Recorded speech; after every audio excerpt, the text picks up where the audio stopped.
સરકારશ્રી દ્વારા જે કૃષિ સહાય પેકેજ કે જે ઐતિહાસિક ગણાય છે, તો એ પેકેજ જાહેર કર્યું એમાં થયેલા ખેડૂતો સાથે અન્યાય પ્રતિ વીઘે 3,520, હેક્ટરે 22,000 અને 2 હેક્ટરની મર્યાદા, એટલે વધુમાં વધુ 44,000 રૂપિયા આપવાનું.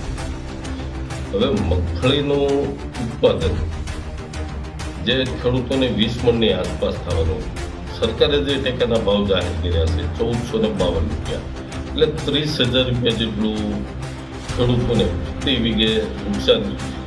સરકારે માત્ર 3,520 રૂપિયા આપ્યા, એટલે 10%. એક બાજુ સરકારે એમ કહે છે કે ખેડૂતોને 100%થી 80% સુધી નુકસાન થયું છે, તો આ વળતર છે. એક ખેડૂતના દીકરા તરીકે આજે મારી વેદના બહાર આવી કે ખેડૂતો સાથે આવી ક્રૂર મજા.